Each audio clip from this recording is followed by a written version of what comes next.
empreendedor e investidor mão na massa. Economia do cenário do investimento hoje no Brasil. Olá, bem-vinda a mais um People to Biz, Pessoas e Negócios. Você pode acompanhar nossas entrevistas pelo meu perfil no LinkedIn, Luiz Cláudio Alan, e nos canais da People to Biz no Spotify e aqui no YouTube. Sua história empreendedora rende uma aula fantástica para MBAs.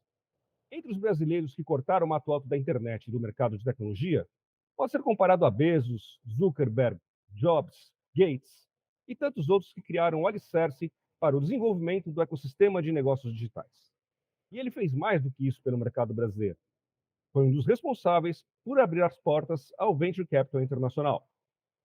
Nosso entrevistado desta semana é Romero Rodrigues, fundador do Buscapé, Managing Partner da Headline e sócio e head de Venture Capital da XP.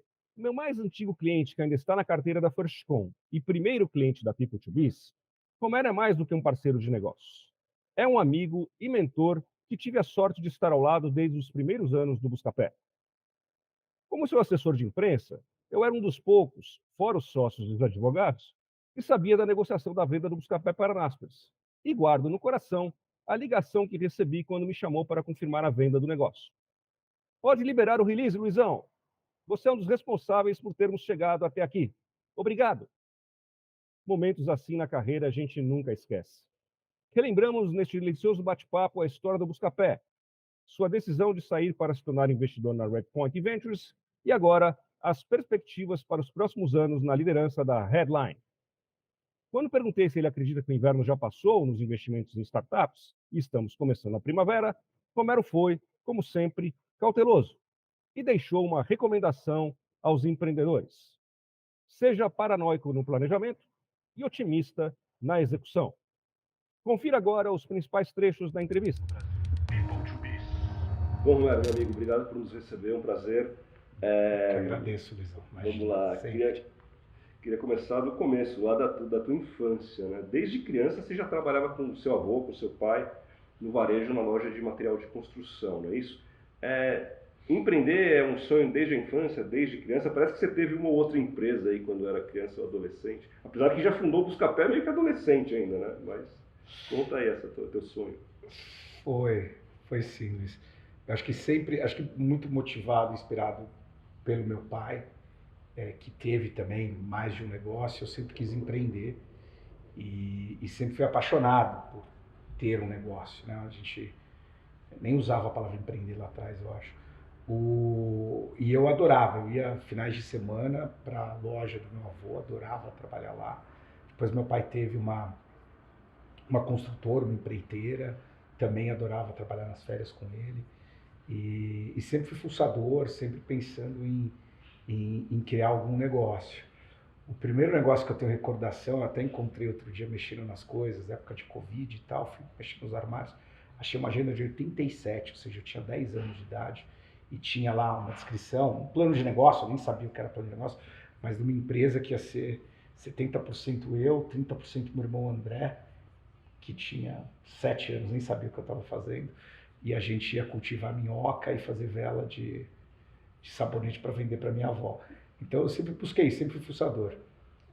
Depois, quando eu descobri a informática, computação, aí obviamente eu comecei a fazer essas experiências de primeiras tentativas de empresa já no computador, já no software, no digital.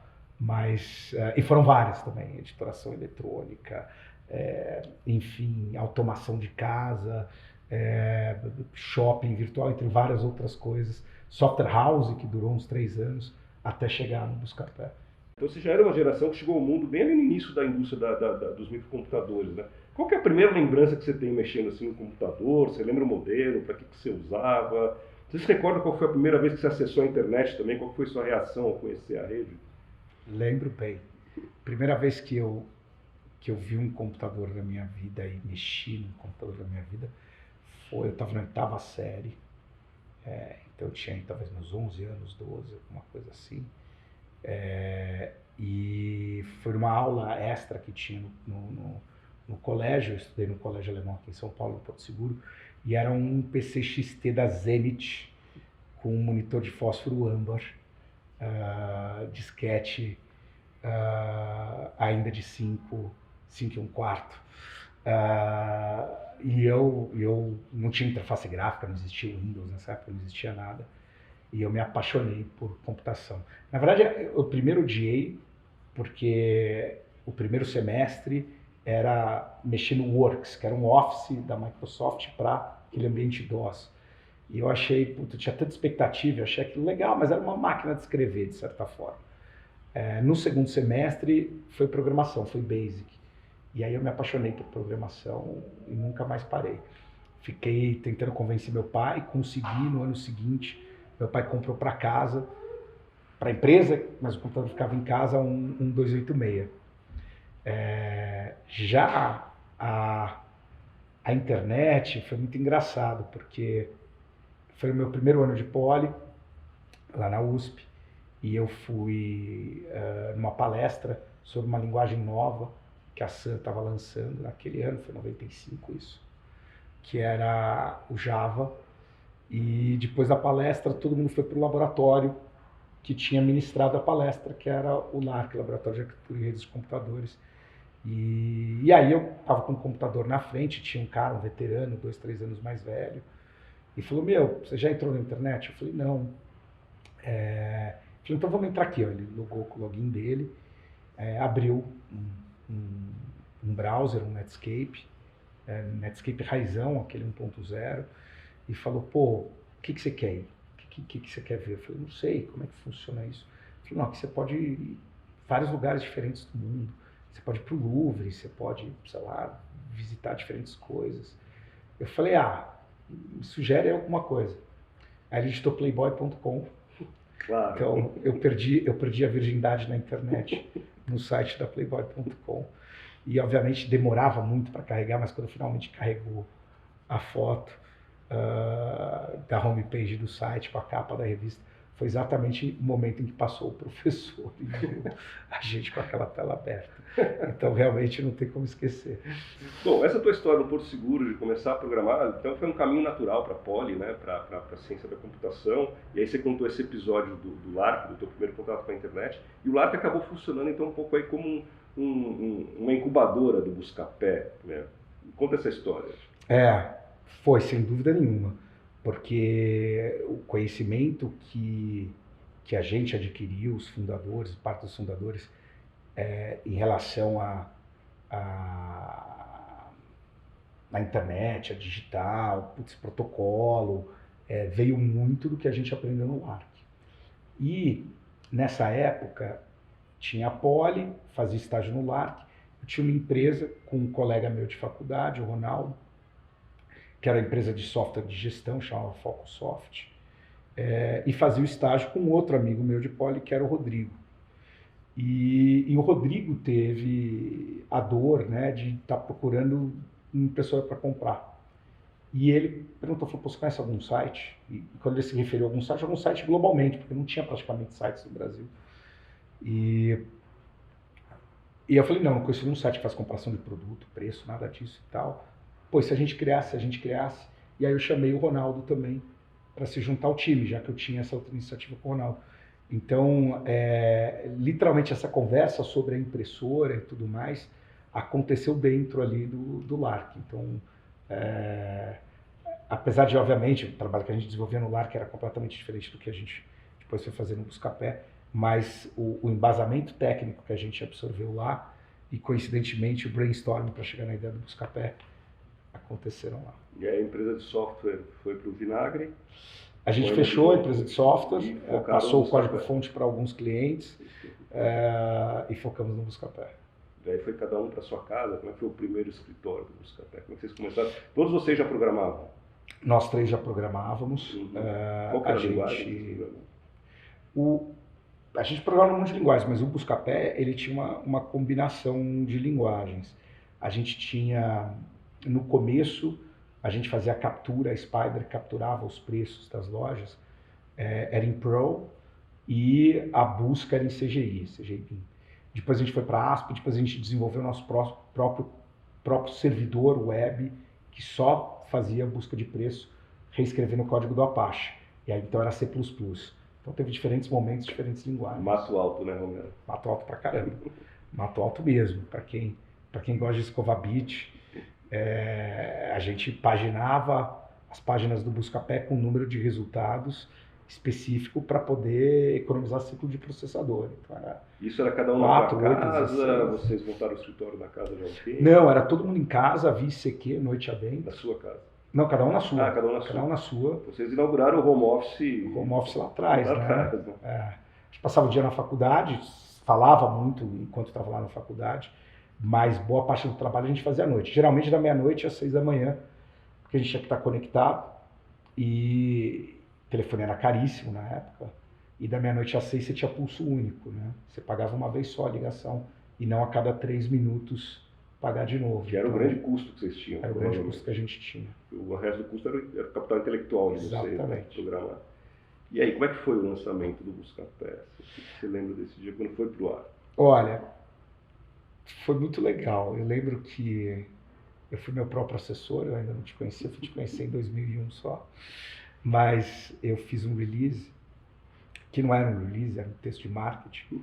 Mandei para um amigo meu da fé, o Alexandre, o Geleia, e ele fazia a ECA também.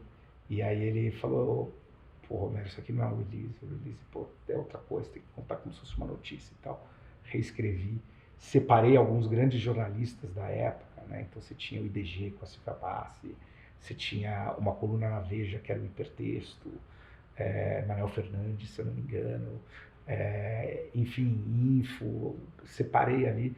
Literalmente, não vou dizer que foi um spam, porque foram 10, 20 e-mails, mas mandei uns 10, 20 e-mails com o release. E começou a sair num lugar ou outro. Foi 1º de junho de 1999. E, na verdade, no fim de semana anterior ao lançamento oficial, a gente fez um churrasco em casa. Morava no Paraíso, ali perto da Vila Mariana. Chamamos amigos e tudo. Eu lembro que eu tive que conectar 3 extensões de telefone para levar o computador até o quintal para poder fazer a demonstração do site para os melhores amigos. A gente chamou todo mundo, falou, a gente entra com a carne, vocês trazem a cerveja. E fizemos um churrasco de lançamento. Foi bem legal, foi bem legal. Logo depois do churrasco de lançamento, alguns meses depois, a gente convidou o Mário Letelier, que é um dos cofundadores também, para se juntar. Porque naquele churrasco ele ainda não estava no time. Mas foi engraçado que a maioria dos amigos falaram assim, pô, é legal isso, vocês fizeram um negócio de verdade, um negócio sério, a gente achava que ia ser alguma coisa de pornografia. Afinal, pela primeira experiência que você teve com a internet... Incrível como o pessoal associava tudo com pornografia. Mas foi muito legal. Aí depois foi história, a gente ganhou, acho que a gente por pouco não foi o primeiro site de comparação de preços do mundo todo. Uhum. O primeiro foi o MySimon, que foi lançado antes da gente. Final de 98, a gente descobriu o MySimon no começo de 99.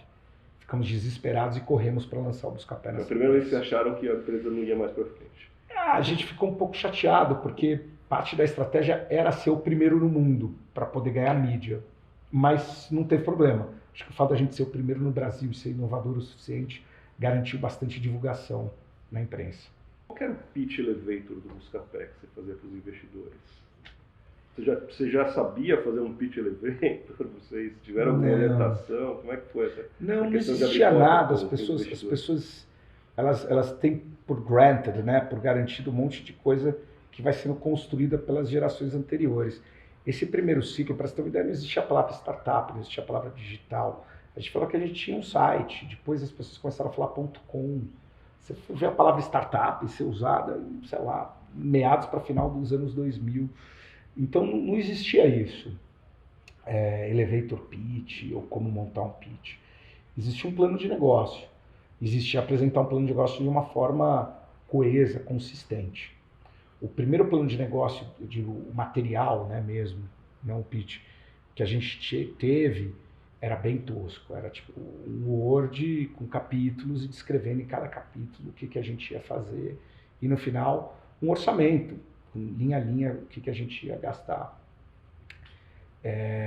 O primeiro investidor que a gente teve, ele comprou esse business plan, né? Ele comprou a gente, mas o business plan. E a primeira coisa que ele fez foi trazer as habilidades que ele tinha, porque um dos sócios tinha sido consultor na McKinsey, o outro sócio tinha trabalhado no Chase, o Chase tinha feito todos os grandes investimentos de internet. E aí a gente começou a polir a forma que a gente apresentava a empresa. Jogou fora o Word, pegou um Excel, apresentação estilo McKinsey, maravilhosa, e aí em 20, 30 slides a gente contou a mesma história de uma forma muito melhor. Né? Mas, como a gente não precisou também captar dinheiro antes de ter o produto no ar, o produto era o pitch, porque era muito simples, você entrava, você buscava um produto, você tinha todas as lojas e todos os preços. É meio óbvio isso hoje, mas há 25 anos atrás, se você pedisse preço para uma loja, por telefone, o cara falava, não deu preço por telefone. Então, você fazer uma pesquisa de preço, uma comparação, era quase impossível. Levava um dia inteiro, você pegava carro, gastava com estacionamento, ia de um lado para o outro. Então, para quem vivia naquele momento do mundo, olhava aquilo e falava assim, não é possível. E quanto custa? Não é de graça? Como assim? E como que você vai ganhar dinheiro? Não, então é as lojas? Tá, entendi. Então, o próprio produto se vendia bem. Eu acho que a gente teve... obviamente, de novo, não existia essa academia de você testar hipótese, de você fatiar o risco por estágio. Tudo que eu faço hoje com as startups não existia na época. Mas claramente, a gente teve uma estratégia de ter um produto muito bom que trouxesse audiência e tração e com isso trouxesse interesse dos investidores. A primeira rodada que a gente fez foi completamente reativo. Ou seja, a gente não fez um roadshow formal indo atrás dos investidores. A gente recebeu 8 propostas de investimento e negociou a que a gente mais gostou e aceitou. A segunda foi o contrário, a gente fazia roadshow, foi para Nova York, Rio, São Paulo, falou com todo mundo, pegou a melhor proposta e botou para dentro de casa. Que aí já foi em abril, junho de 2000. Bom, vocês começaram a buscar pé em 98, com um investimento de R$300. Acho que vocês gastaram mais no churrasco do que no investimento no Buscapé. E venderam a empresa para a Naspers em 2009 por $374 milhões. Né? Vocês chegaram até aí 1.200 colaboradores diretos, impactaram 30 milhões de consumidores todos os meses, enfim, números gigantescos. Hoje, olhando para tudo que vocês viveram no Buscapé, do que você se orgulha e do que você se arrepende? Quais considera que foram os momentos, os episódios mais marcantes da trajetória do Buscapé? Teve muitos momentos que vocês acharam que iam quebrar, né? Números. Várias vezes a empresa praticamente morreu e a gente se recusou a aceitar. E graças a Deus a gente se recusou a aceitar. Eu acho que dos momentos que eu mais me orgulho, eu acho que duas coisas eu me orgulho bastante. Uma foi que, não quero faltar com modéstia nem nada, mas acho que realmente o Buscapé quebrou o paradigma de que você não vai ter informação de produto e preço, você tem que ir até a loja, e que o poder estava na mão do varejo da indústria. Acho que a gente ajudou a passar esse poder para a mão do consumidor. Os episódios que a gente viveu, as lojas tentando processar porque estavam no Buscapé, depois tentando processar porque não estavam no Buscapé. Né? A gente, em 2013, final de 2013, a gente tinha passado o Mercado Livre em receita, em tamanho. A gente gerava 30% a 35% de todas as vendas do comércio eletrônico. 20%, 25% para as maiores lojas do Brasil, ou seja, um quarto do faturamento vinha das propriedades do Buscapé, tinha mais de 30 empresas. E quando você ia para as lojas pequenas era 70%, 75% das vendas. A segunda coisa que eu acho que eu me orgulho daquele momento foi um pouco da cultura que a gente construiu. Talvez o Buscapé tenha sido a primeira empresa com uma cultura tão forte, uma cultura tão hacker, uma cultura que hoje o pessoal fala cultura de startup. E até hoje eu encontro, e tenho amigos e convivência com muitos que trabalharam lá, mas às vezes eu encontro pessoas que convivi há anos. E é sempre a mesma coisa que eu escuto. Foi o melhor lugar que eu já trabalhei na vida. Foi a experiência mais legal. A gente trabalhava pra caraca, não parava, não sei o que, era tenso.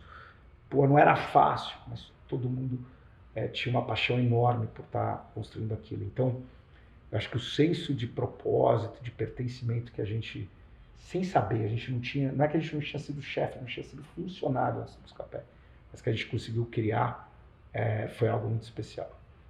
Algo que se arrependa? Inúmeros, né? Inúmeros. Eu sempre me pergunto, às vezes, o que teria acontecido se eu não tivesse vendido. Porque, afinal de contas, em 2013 a gente estava no tamanho do Mercado Livre, já, e eu decidi sair em 2014 justamente porque eu não concordava com as decisões estratégicas para o ano seguinte, que era justamente pegar tudo que a gente tinha colocado junto, né? Classificado, pagamento, avaliação de fraude, avaliação de lojas com EBIT, então F-Control, pagamento digital, dinheiro mail, EBIT, Buscapé, Bom de Faro, Lomadi, enfim, que é barato, e separar tudo em diferentes empresas, vender algumas empresas. Então, se olha hoje, a maioria das pessoas não sabe, mas a gente tinha uma participação enorme, 51% da Vtex, que hoje é sozinha uma empresa de bilhões de dólares. A gente tinha 30% do Hotmart, que hoje é sozinho uma empresa de bilhões de dólares. Né? O Buscapé em si era o tamanho do Mercado Livre. Então, não vou mentir, eu acho que talvez não ter vendido teria sido uma história muito bacana também. Mas é difícil, né? É um assédio grande, um bom dinheiro, né? Então... Não, a gente fez muito pensando no que era bom para o Buscapé também. A gente estava num momento de muita dificuldade. Não dificuldade, mas de muito desafio. Porque a gente tinha concorrentes muito grandes, bem capitalizados, e aí principalmente Google de um lado. Tinha uma ameaça enorme, o Google começando a tirar a gente do resultado de busca para colocar o Google Shopping, que levou a gente até entrar com um pedido de investigação no CAD. Então, obviamente, o jogo estava começando a ficar sério. E para o próprio Buscapé fazia sentido se aliar e muitas dessas aquisições mais que você mencionou vieram depois da... sim. Vieram, foi sem o capital dúvida. que permitiu a aquisição dessas empresas. Sem dúvida. Mas o Buscapé sempre foi lucrativo. A maior parte dessas empresas a gente, na verdade, fez antes. Tá? Algumas foram depois. Mas boa parte delas com muito pouco capital. Então, quando a Naspers comprou o Buscapé, a gente já tinha mais de 15 empresas adquiridas. Antes de você tornar investidor de Venture Capital, você já havia investido em um portfólio importante de startups como investidor anjo. Né? Muitas das empresas das quais você se investiu se tornaram unicórnios, a Creditas, a Gympass, Rappi, Olist. Qual que é o seu segredo para acertar tanto a mão em investimentos em startups, que são investimentos de alto risco, afinal, né? O que você avalia numa startup para decidir apostar nela? Olha, acho que no final do dia, pessoas. Principalmente no estágio que eu invisto, que é um estágio em que o negócio sempre vai mudar. Então, quando eu me envolvi com a Gympass vendia passe diário para pessoa física. Não tinha plano mensal, não vendia para a empresa. Né? Quando eu me envolvi com o iFood, via móvel, que eu tenho ações, que eu fui do conselho, o iFood era desktop, não tinha iFood no celular. E ele distribuía uma revista todo mês que chamava Disque Cookie. As pessoas nem sabem, nem lembram disso, mas vem da mesma empresa. Acreditas, que não foi um investimento que eu liderei, mas foi feito pelo meu fundo, pelos meus sócios lá na Redpoint, ela chamava Bank Fácil e não resolvia todo o empréstimo, era mais tipo um busca-pé de crédito.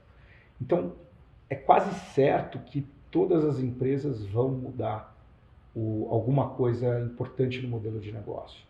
Então, o modelo de negócio vai mudar. As receitas ainda vão vir, está tudo no Excel anos para frente. Então você tem que apostar nas pessoas. Então acho que no final do dia, essa combinação de procurar founders extremamente talentosos, com as habilidades certas, principalmente as habilidades comportamentais, que estão realmente resolvendo dores grandes e que estão em mercados gigantescos.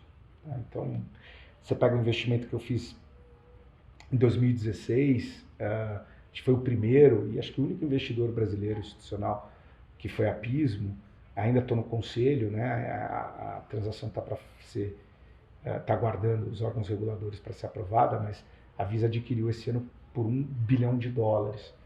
E a gente, entre o Redpoint e Headline, tínhamos 30% da companhia, então vai ser provavelmente o melhor retorno da história dos 3 fundos até agora. Eram os founders, são 4 founders que são completamente fora da curva, resolvendo uma dor gigantesca que é invisível para a maioria das pessoas, mas quando você passa um cartão de crédito numa maquininha e o cartão é do banco A, tem lá a bandeira B e a maquininha da marca C, alguém tem que resolver esse imbróglio todo. Quem resolve empresas como a Pismo. Então é um mercado gigantesco, você consegue imaginar o volume que passa por ali. É uma dor enorme e um time talentoso criou uma solução que é literalmente hoje a melhor solução do mundo. Não à toa o Citibank contratou Pismo para colocar em 78 países. Então, talvez a startup de tecnologia brasileira mais bem sucedida em internacionalização também. É óbvio que, pô, depois de 25 anos fazendo a mesma coisa, alguma coisa se aprende.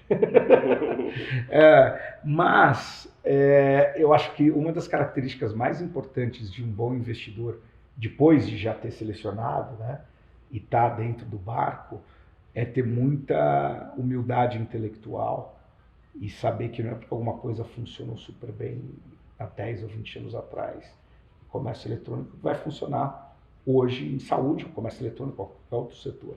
Então, eu acho que um bom investidor consegue mentorar ou conduzir um bom time de fundadores, provocando, fazendo as perguntas certas, sempre de uma forma até de questionamento. E nunca tentando direcionar ou prescrever soluções. Então eu digo sim e não, porque óbvio, eu acho que sim, eu trago uma bagagem boa, que eu acho que pode evitar algumas dores, alguns desafios, alguns problemas, e sim, eu acho que tem um lance da empatia, que é muito legal, porque eu tive na posição do founder, eu sei o que ele está sentindo, e essa conexão aproxima muito e faz dar um time bom, uma combinação boa. Mas no final, eu acho que todos os founders que eu investi, tenho certeza, aliás, todos os founders que eu investi teriam dado certo, mesmo se eu não tivesse investido. Seriam bons o suficiente, é por isso justamente que você acreditou nele. Né? Exatamente. Bom, você teve esse período de empreendedor no Buscapé, no final da década de 90 e durante a primeira década dos anos 2000, e você falou um pouco aí, a gente falou do pitch, né, de como é que vocês apresentavam o Buscapé para os investidores, e enfim, era um outro momento, né? Não existia o Venture Capital no mercado brasileiro. Né? Que comparação que você faz daquele momento do mercado de investimentos no ecossistema de startups e hoje? Nossa, mas não tem como comparar. Primeiro, você não tinha disponibilidade de capital como tem hoje. Os primeiros fundos de Venture Capital foram começar a aparecer, sei lá, em 2006, 2007, 2008, alguma coisa assim. Talvez até depois. O Red Point Ventures 1, nosso primeiro fundo, ele foi captado no final de 2012 e foi o primeiro fundo na América Latina acima de 100 milhões de dólares. Pra você ver como hoje tem fundos já de $1 bilhão. Então, capital diferente. Outro, o investidor, ele não estava preparado para atuar num estágio específico, ele não era especializado.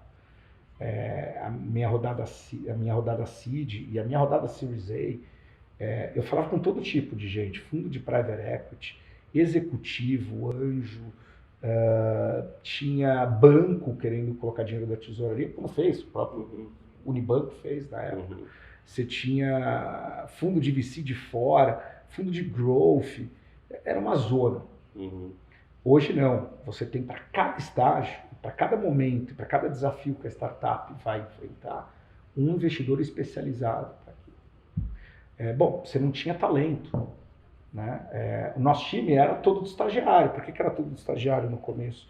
Óbvio, a gente não tinha dinheiro. Mas o mais importante, a gente olhava aquilo e falava, cara, isso aqui é um disquete formatado. Tá branco. Não vem com nenhum vício, com nenhuma cultura, com nenhum dogma, não vem com nenhum achismo. Ou eu posso ir no mercado, mas não tem ninguém que já trabalhou num site ou numa startup antes. 99, 2000, não tinha, era raríssimo. Então vou formar o mercado. Hoje o empreendedor já conta com um monte de gente que está fazendo digital há muito mais tempo do que ele. Então você tem força de trabalho. E você tem mercado consumidor. O meu primeiro business plan, aquele no papel tosco, que eu usei o template da Internet Code do Pedro Mello, para você ter ideia. Ele estimava, se eu não me engano, entre 150 e 200 mil usuários de internet para o ano que a gente estava, de 99, 2000. Era nada. Nada, 150 mil usuários de internet. Eu ainda falava assim, nossa, o Maracanã inteiro de gente para mostrar que era muita gente. Nada. Então, compara com hoje, onde todo mundo está digitalizado. Né? Então, mudou completamente. Em compensação, mudaram os desafios. Ficou muito mais fácil montar uma startup. A tecnologia ficou componentizada. Então, você não precisa codar um monte de coisa, tem tudo pronto. Você democratizou a startup. Então, antes tinha que ser... Por que todo mundo era engenheiro elétrico? Por que não tinha mulher? Ou não tem mulher em VC? O pessoal fala muito, pô, tem que corrigir. Mas tem um motivo. O motivo estrutural você precisava ser engenheiro elétrico de computação para montar uma startup nos anos 2000, porque todo mundo precisava codar, porque ninguém tinha dinheiro, capital intelectual. E por algum motivo, menos mulheres aplicavam para engenharia de computação. Então, você acabava tendo menos mulheres começando startups naquele momento. Na hora que a tecnologia para de ser um gargalo, se democratiza. Não só em relação a gênero, mas se democratiza em relação à profissão. Então, hoje, um designer com um dentista monta uma startup. Você nunca imaginaria isso 20 anos atrás. Então, onde está o desafio agora? É no go-to-market. Então, o desafio lá atrás era desenvolver a tecnologia. Hoje não. Hoje, o maior desafio... Existem startups de tecnologia de fronteira, como a Pismo, o desafio é desenvolver a tecnologia. Mas, em geral, o maior desafio é o go-to-market. Como é que eu vou para o mercado? Que dor que você vai curar. E como é que eu consigo ganhar mercado rápido antes da concorrente? Até porque é muito rápido você montar o negócio, né? Montar essa startup hoje. Muito bem. Um resumo aí da Redpoint, desse período da Redpoint. Quanto que vocês levantaram, quanto que vocês investiram, em quantas empresas, e que tipos de modelos de negócio? Olha, a tese, e acho que é até legal isso, a tese da Redpoint no Vale do Silício é muito parecida, de estratégia de investimento, muito parecida com a tese da eVentures, também no Vale do Silício. Por isso que ambas, em 2012, resolveram montar o fundo juntas aqui no Brasil. E por isso que o fundo chama Redpoint Ventures. A eVentures, ao longo desses 20 anos deles, mas aqui no Brasil 10 anos, eles mudaram de nome para Headline. Então tem Redpoint e Headline como sócios do Redpoint Ventures 1 e 2. E tenho, sim, o Jeff Brody, fundador da Redpoint, e a Headline como sócios agora do Headline 3. Então a gente tem o Redpoint Ventures 1, o Redpoint Ventures 2. Aí tem uma mudança na sociedade e a maioria dos sócios vem para o Headline 3. O Redpoint 1 e o Redpoint 2, eles têm 305 milhões de dólares captados para investir em startups. Investiram em 62 startups.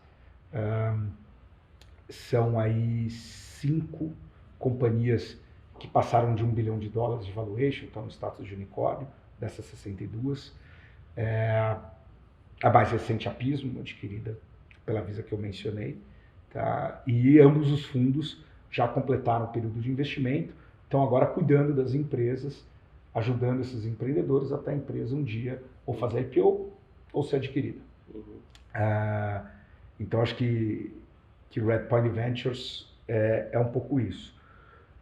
Aí, no Headline 3,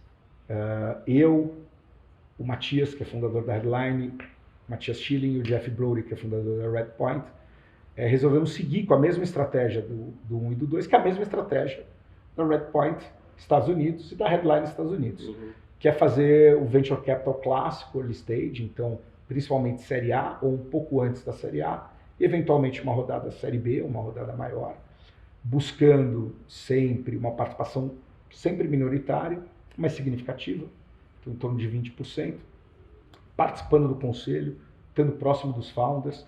Então são portfólios que são montados em vintages de 3, 4 anos, que vão ter em torno de 20 companhias. Então não é uma estratégia que você pode ter 100 companhias, porque senão você não consegue ajudar ninguém. E menos também fica muito concentrado. E que tem dado certo. O fundo 1 está performando super bem, fundo 2 também, e agora o fundo 3 a gente está construindo esse portfólio. Estamos com 8 investidas até agora, com 18 meses de fundo. Temos aí pelo menos mais umas 12 para investir ao longo dos próximos 2 anos. A tese da Headline, ela é igual à da Redpoint Ventures? Parece que no caso da Headline vocês investem em estágio mais inicial do que na Redpoint Ventures. Vocês investiam mais em Série B, Série C? Eu estou errado? Como é que é essa tese? A tese é igual. A tese é igual. A gente foca em companhias no mesmo estágio, não é antes nem depois, é exatamente ali no Série A ou logo antes do Série A. Uhum. A diferença é como a gente faz isso. Uhum. Tá? Então, tem uma escola clássica de Venture Capital, que a Redpoint faz parte, que o pessoal fala como se fosse um grande clube. Então você tem um investidor de renome, que tem um histórico muito forte, que ou foi um founder muito bem sucedido, ou fez investimentos em empresas que viraram unicórnio, fizeram IPO, e aí obviamente isso vira quase que um imã e atrai os melhores empreendedores da próxima geração, e se acumula isso e atrai de novo, e acumula isso. Então é assim com Redpoint, é assim com Benchmark, é assim com Sequoia, é assim com Kleiner, é assim com Accel, todos esses fundos lá fora fazem parte dessa escola. Então eu construo reputação, track record, e eu garanto as próximas safras. A Headline tem uma outra escola, porque a Headline foi fundada por 2 suíço-alemães que foram para o Vale do Silício no final dos anos 90, 98, para competir com esses caras que eu mencionei. E eles perceberam que não tinha como, porque toda vez que um empreendedor recebia um term sheet de uma Redpoint, que foi o primeiro investidor em Netflix, de uma Sequoia, que foi o primeiro investidor em Google, de uma Accel, que foi o primeiro investidor em Facebook, de uma Benchmark que fez, sei lá, agora fez Uber e WeWork, e um monte de coisa de gig economy, e de 2 alemães, falando com sotaque, ele pegava qualquer um, menos dos alemães. Uhum. E eles concluíram que o único jeito deles ganharem esse jogo é não deixar um empreendedor ir fazer o roadshow. E chegar antes. E como é que eu sei que alguém vai fazer um roadshow daqui 4 a 6 meses? Vamos atrás de dados. E desde 2005, a Headline talvez seja a pioneira e talvez líder em ter dados sobre sinais de startups, sem ter que falar com as startups, capturando todo tipo de dados, a velocidade e a probabilidade dessa startup, são 7 milhões de startups monitoradas no mundo todo, está fazendo uma série A nos próximos 4, 5, 6 meses. E com isso, chegar antes e esvaziar a rodada, fazer a rodada antes. Então, acho que a gente tem esse privilégio de combinar os 2 mundos, né? O meu track record tem mais a ver com essa escola mais antiga de Venture Capital, o Jeff, que é pai dessa escola lá no Vale do Silício, e o Matias, que traz essa visão de dados. Então, a forma como a gente encontra e seleciona as empresas é diferente, mas o tipo de empresa que a gente está buscando, o estágio e a composição de portfólio, é algo que já vem sendo feito desde a década de 70 no Vale do Silício com muito sucesso. E aí, nesse momento, a XP procurou a gente e falou, pô, a gente tem aqui na Asset uma série de estratégias. Por que você não vem aqui liderar esse head da estratégia de Venture Capital? Eu falei, puta, eu acho fantástica a ideia. A gente já tinha ensaiado uma distribuição pequena com a XP no fundo 2. A gente viu que tinha apetite, porque o brasileiro, que é um investidor qualificado, que tem R$1 milhão ou mais na conta do banco, não tinha acesso a um produto como o nosso. Precisava ter mais de 10 milhões de reais, precisava ser profissional. E eu falei, pô, tem muita gente que adoraria, que já fez besteira, já queimou a mão investir na empresa do sobrinho, do vizinho, adoraria ter um gestor profissional de Venture Capital e adoraria estar envolvido nesse mundo. E aí veio a ideia de... e aí, obviamente, isso associado ao poder da XP de captar e de originar, a gente falou, pô, faz sentido, vamos. Só que, obviamente, eu queria, em vez de criar algo do zero, eu queria trazer o que eu já estou criando aqui. Uhum. Então, eu quero trazer a Headline, trazer a plataforma de tecnologia da Headline, quero trazer o Jeff e o Matias para estarem no comitê. E aí foi super, fazer todo sentido, então a gente chegou super rápido no modelo. Hoje, o Headline é o fundo de Venture Capital da XP Asset, é completamente independente. A gente levantou dinheiro com 12.497 cotistas. Pra você ter uma ideia da diferença, o Redpoint 1 tinha 13 cotistas. Nossa. Agora a gente tem 12 mil cotistas. Seria impossível se não tivesse a plataforma da XP. Os 15 mil assessores da XP, além de ajudarem na captação, eles hoje ajudam a originar, a encontrar essas startups. Então, associado ao VC tradicional que eu falei da reputação, ao VC novo de dados para identificar quem vai fazer uma rodada, a gente tem 15 mil olheiros achando o próximo Pelé, o próximo Neymar. Então isso é muito forte, especialmente porque a startup que a gente investe não tem mais escritório, não está mais em São Paulo, todo mundo remoto. E a gente fez essa captação, então hoje a gente tem investidores brasileiros, pessoas físicas, tem um investimento direto da XP no fundo, e investidores internacionais que investem nesse portfólio de startups brasileiras que a gente está montando. Né? E para a gente também é muito legal, principalmente para mim, porque eu não preciso ter o back-office, eu não preciso ter gente de jurídico, de administrativo, de financeiro, de nada disso. Então eu uso todos os serviços da XP Asset aqui no Brasil e a parte offshore do fundo usa todos os serviços da Headline de São Francisco. Então eu e o time, a gente faz uma coisa só. Startup, startup, startup. Seja para selecionar, seja para decidir investir, seja para ajudar a crescer. Como é que o Venture Capital Internacional, os investidores internacionais olham para o Brasil? Assim, tem algum diferencial aqui no mercado que os atrai? Sim. E é curioso, porque sim, o Redpine Ventures 1 foi o primeiro fundo a trazer investidores de fora. E agora acho que a gente é o primeiro fundo se bobear do mundo a fazer uma distribuição varejo. E esse modelo que a gente fez com a XP no primeiro semestre de 2022, eu escuto agora alguns bancos lá fora e fundos querendo fazer parecido. Então de certa forma, inovador globalmente. O investidor internacional, ele vê no Brasil um potencial gigantesco. É contraintuitivo, mas justamente por causa das dores e das ineficiências que a gente tem aqui. Tudo bem, você tem um monte de mercados emergentes também, mas com a população do tamanho que a gente tem, 200 milhões de pessoas, todo mundo, sem um sistema de castas como tem na Índia, ou sem um controle como tem na China ou na Rússia, que pode mudar a regra do jogo muito de repente, cria uma combinação perfeita para você criar empresas de alto crescimento que vão justamente resolver essas dores. Então é muito mais fácil resolver uma dor no Brasil, uma dor real, aparente, eu brinco, do que resolver na Dinamarca, onde já não tem mais muita dor para resolver, além do mercado ser minúsculo. Então acho que essa combinação de ineficiência e dor, infelizmente, por um lado, e mercado muito grande, faz do Brasil um mercado perfeito para empresas de venture capital. E para escalar globalmente.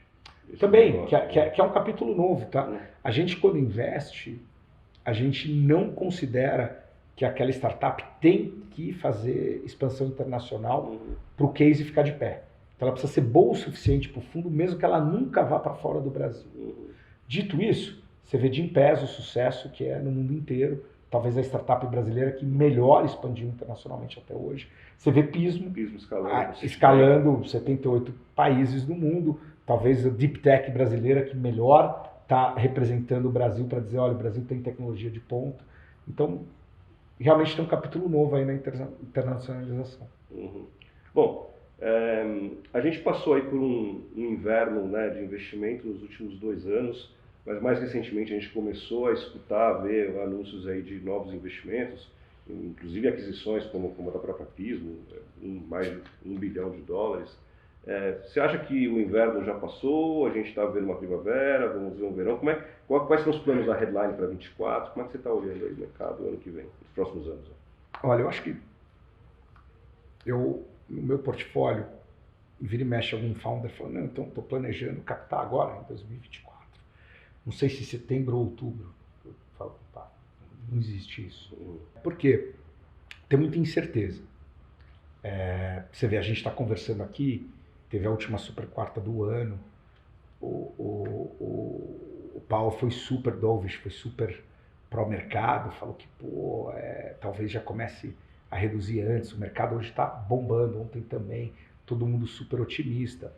Então não é que eu não sou otimista, eu acho que todo founder tem que ser otimista, mas na hora de planejar, você não tem benefício nenhum em ser otimista e ficar esperando uma variável externa, depender de uma variável externa para o teu plano dar certo. Então eu costumo brincar que você tem que ser paranoico no planejamento e otimista na execução, liderando o time.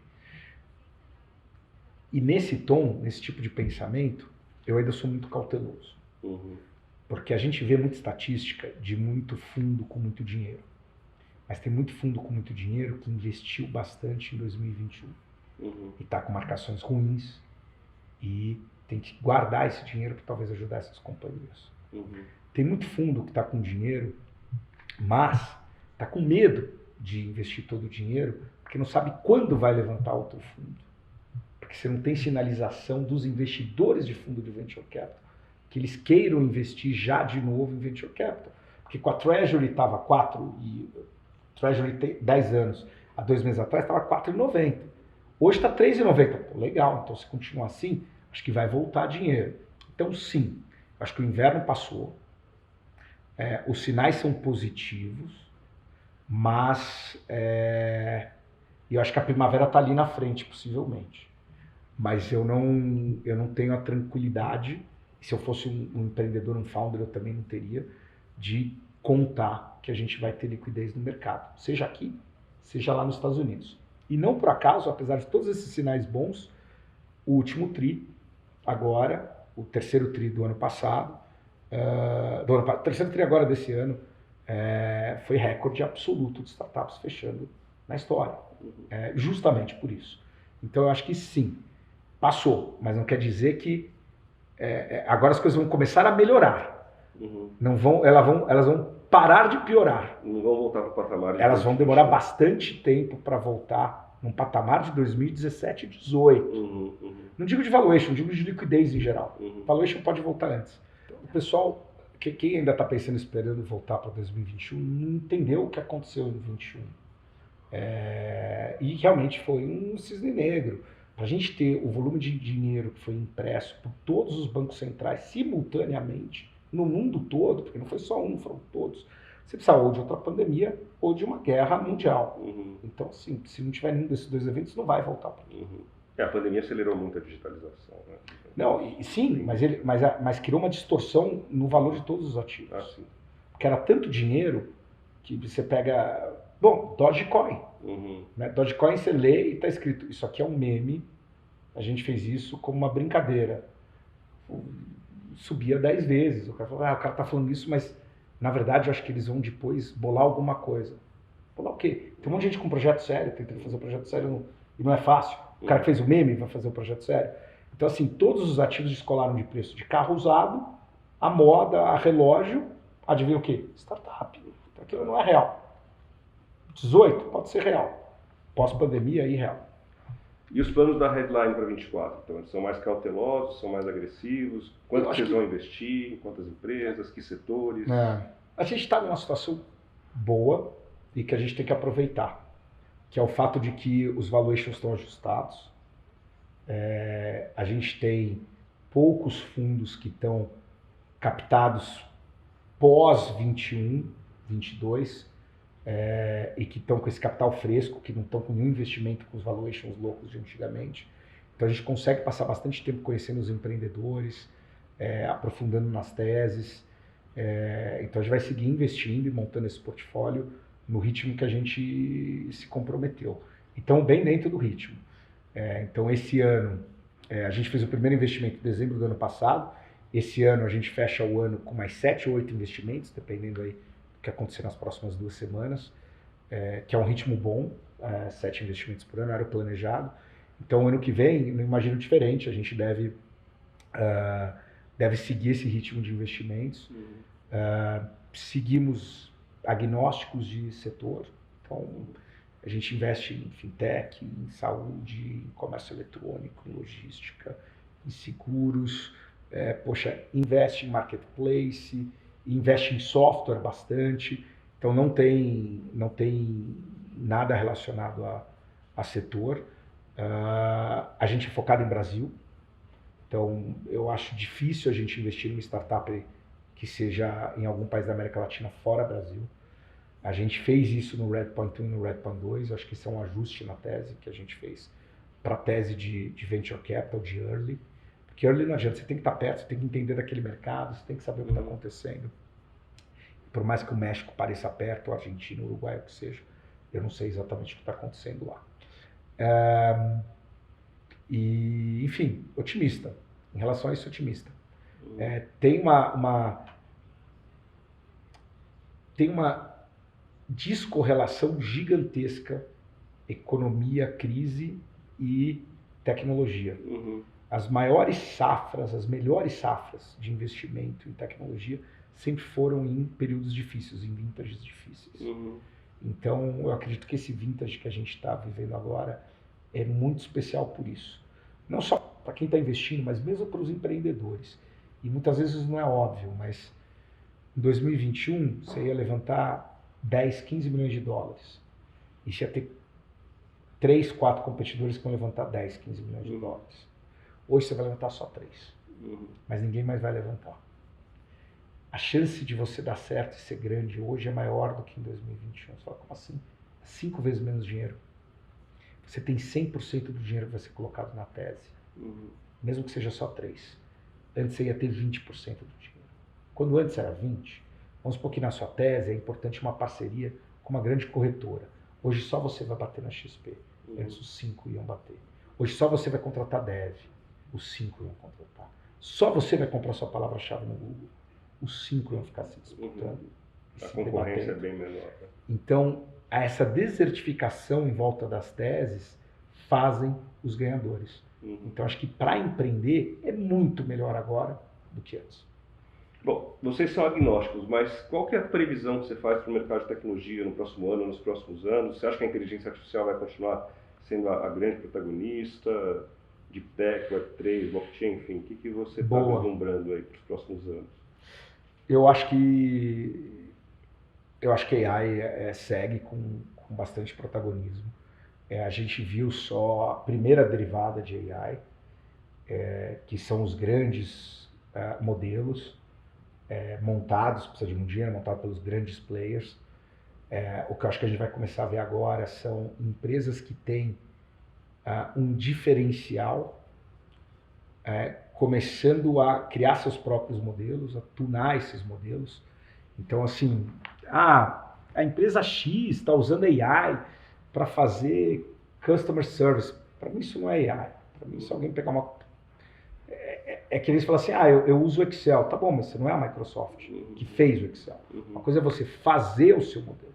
Outra coisa é você usar modelos que existem para melhorar a eficiência do teu negócio. É o mínimo que qualquer gestor tem que fazer, é usar o que tem disponível. Então já corta um pouco dessa papagaiada que eu uso AI para isso e para aquilo. Quem tem competência de desenvolver modelos proprietários de AI? Ou alguém que tem uma capacidade humana muito grande, com muito engenheiro bom, que vai desenvolver algoritmos muito inovadores. Ou quem tem acesso a dados proprietários muito relevantes, que pode treinar a sua rede de uma forma que ninguém mais pode. Então, eu acho que por causa disso a gente vai ver startups em AI, talvez mais nichadas, mas que vão aproveitar o que eles têm de informação, que só eles têm, para poder treinar modelos que são melhores do que o modelo generalista. Como com busca.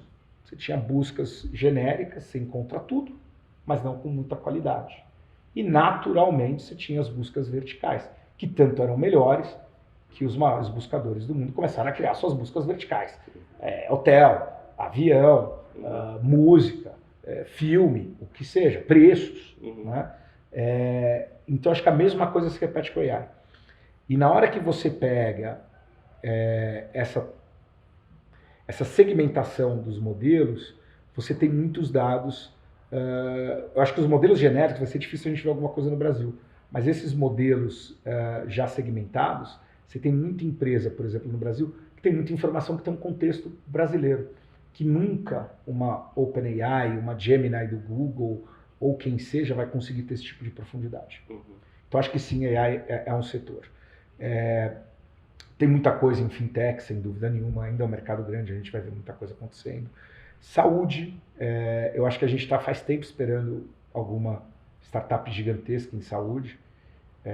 Não acho que ela vai aparecer no que vem, mas acho que ela vai começar a ser construída ao longo dos próximos anos. É um espaço com muita dor, muita ineficiência. Então é um espaço que a gente gosta, a gente olha bastante. ESG, e aqui eu não falo de greenwashing nem nada disso, mas eu acho que enablers que criam soluções ESG para grandes empresas, e ESG vai entrar os três, né? O meio ambiente, o social e governança. Então você pega micromobilidade, cidades inteligentes, ambiental, o que seja. Eu acho que vai receber muito vento de popa por dois motivos. De um lado, o consumidor buscando um produto na prateleira, quando ele puxa esse produto, ele se preocupa mais em saber. Se ele tem dois produtos para comprar, ele sabe que um é menos pior, ele pega o menos pior hoje. Então, quando eu comecei em Venture Capital, há 10, 11 anos atrás, você tinha que escolher, né? Se era um fundo de performance financeira ou um fundo de impacto. Para ver a mesma coisa. Porque se você não estiver pensando no impacto que a empresa gera, essa empresa não vai crescer e não vai te dar performance financeira. Mas o que é legal nas empresas em geral que estão pensando em mobilidade, cidades inteligentes, ESG, e aí você tem, eu reciclo, tem Bice, Vitude, uma série de empresas que a gente fez, é que do outro lado você também tem acesso a funding mais barato. Você tem dinheiro hoje marcado no mundo destinado a esse tipo de iniciativa. Então, uma empresa como a Tembice, que está redesenhando a mobilidade urbana com bicicleta, ela tem uma necessidade de dinheiro para capex, para investimento. Isso é ruim, geralmente, para o modelo de venture capital. Mas como você tem bolso marcado de organismos multilaterais, de bancos de desenvolvimento, para serem injetados nesse tipo de empresa, você consegue captar com juros muito, muito baixos de dívida. Então, você consegue equalizar a sua conta de capex frente de dívida e deixa para levantar em equity só o que você precisa para fazer growth. Então acho que a gente vai ver mais desses modelos sendo bem sucedidos. E uma pergunta que eu me permito fazer, porque está na minha área de atuação. A marca Romero Rodrigues se tornou uma referência no mercado de tecnologia. Qual que você acha que é a importância de arquitetar sua marca pessoal para alcançar suas conquistas como empreendedor e investidor? Você sempre teve essa preocupação de cuidar bem da sua marca pessoal? Como é que você procurou cuidar dela ao longo da sua carreira? Não tive, curiosamente. Você sabe, a primeira vez que a gente foi parar para falar sobre isso e tal, eu já tinha finalizado meu ciclo de Buscapé e estava, enfim, começando a pensar o que eu ia fazer da vida depois. Eu acho que fruto do Buscapé ter sido bem sucedido, eu vejo isso se repetir numa série de empresas bem sucedidas, foi o fato de que qualquer agenda pessoal minha, e também do Rodrigo, e também do Ronaldo, também do Mário, servia a agenda do Buscapé. Então nunca o rabo abanava o cachorro, nunca a empresa, eu usava a empresa, qualquer um usava a empresa para uma agenda pessoal. Ao contrário, era se a minha imagem vai ajudar a empresa, ótimo. Se não vai ajudar a empresa, porque eu nem vou perder tempo com isso, porque eu tenho mais o que fazer. Lembro uma vez, quando apareceu, vai ter uma capa de Veja dos solteiros, sei lá o que, de São Paulo. Eu falei, você tá louco, não consigo ver. Deixa eu te falar que o Antônio Emílio de Moraes não estaria nessa, o Abílio Diniz não estaria nessa, o Jeff Bezos não estaria nessa, me tira dessa. Então eu acho que o bom líder, ele consegue ter essa dose pequena de ego e de autoestima, obviamente, para criar gravidade e liderar, e todo mundo enxergar aquele propósito, aquela missão e ir atrás. Mas muito da ruína de muitas empresas é quando o personagem se torna maior e usa a empresa para se elevar de alguma forma. Então acho que a gente sempre tomou esse cuidado. E também eu não tinha a menor ideia do que eu ia fazer depois. Quando eu saí do Buscapé, eu fui experimentar, eu pensei em outros negócios, fui fazer bastante posição de conselho, fiquei aí 1 ano e meio pensando até decidir fazer Venture Capital. Então é curioso, o Jobs no Commencement Speech de Stanford em 2005 falou, e realmente é verdade, você olha para trás e parece tudo tão bem orquestrado e organizado, e eu vejo hoje uma linha muito coerente numa trajetória minha, nessa intersecção de empreendedorismo e tecnologia. Mas não foi pensado. Quando eu estava no Buscapé, eu realmente imaginei, se você falasse qual era o sonho máximo quando a gente começou o Buscapé, para que o Buscapé ia ser a Coca-Cola da nossa geração, ou seja, uma empresa que daqui 100 anos as pessoas iam usar, iam falar quem criou isso, putz, não sei, parece que foi um monge em algum lugar e tal. Ou seja, ia viver mais do que os próprios criadores. Então não tinha, nesse tipo de sonho, eu nem sei o nome do monge que criou a Coca-Cola, nesse tipo de sonho não tem agenda pessoal. Muito bom. Bom, uma última questão. Se a minha matemática não está errada, em 2027 você vai celebrar 50 anos. Não queria te lembrar isso, mas é fato. Onde é que você enxerga o Romero aos 50, 60, 70 anos? Já não dá para você estar se aposentado, você está com 2 filhos pequenos, podia estar curtindo a vida, a família. Você pensa em parar algum dia? O pessoal brinca que jornalista não é bom de número. E o primeiro número que se acerta é para falar que eu vou fazer 50 anos. Puta que pariu. Eu nunca tinha parado para pensar nisso. Mas eu gosto muito do que eu faço. E óbvio, eu estou agora com um fundo novo, os fundos duram 10 anos. Então, se eu demorei 1 ano para sair do Buscapé e que eu poderia sair a qualquer momento, imagina num fundo que dura 10 anos. Eu não me vejo hoje fazendo outra coisa. O que eu faço, eu trabalho muito mais do que eu imaginei que eu ia trabalhar. Acho que eu trabalho mais horas do que eu trabalhava na época de Buscapé. Mas é muito gostoso. É um trabalho que, do ponto de vista intelectual, eu não consigo imaginar que outro trabalho possa ser parecido, porque eu passo o dia com pessoas mais inteligentes do que eu, que conhecem melhor dos seus espaços, obviamente, do que eu. Então, estou aprendendo sem parar, tentando entender como as dores que existem no mundo hoje vão ser resolvidas ou não em 10 anos e se aquela tecnologia se aplica ou não para resolver aquela dor. E, ao mesmo tempo, do lado financeiro, é talvez a classe de ativo mais difícil, porque você tem que ter todas as outras habilidades de entender como vai ser o Google daqui a 10 anos, porque está listado, você lê os relatórios, e como vai ser a curva de juros, e como o macro vai influenciar, e como todas essas derivadas vão descendo. Mas, apesar de todo esse conhecimento financeiro necessário, e apesar de toda essa especulação sobre o que vai ser o futuro, você está apostando numa pessoa. E não existe nenhuma planilha com nenhuma fórmula que te dá o resultado do que é o Luiz, se ele escuta, se ele é teimoso, se ele não é teimoso. Então você ainda traz um terceiro componente que não adianta você saber qual é o futuro que vai resolver, que você não sabe. Não adianta você entender tudo de finanças e números, que você tem que entender também, se você escolher a pessoa errada. Então, eu ouso dizer que é talvez a coisa mais difícil que existe para fazer. Então, talvez se aparecer alguma coisa mais desafiadora, talvez eu me motive a fazer. No momento, é desafiador o suficiente. Zero plano de se aposentar. Então. Não, acho que o homem... A mulher consegue pensar melhor em aposentadoria do que o homem. O homem, ele aposenta geralmente quando ele morre. Muito obrigado, Romero. Super bate-papo. Valeu, cara. Obrigado. Valeu. Super bacana. Investimento anjo, de investimento em tecnologia, especialização empreendedor e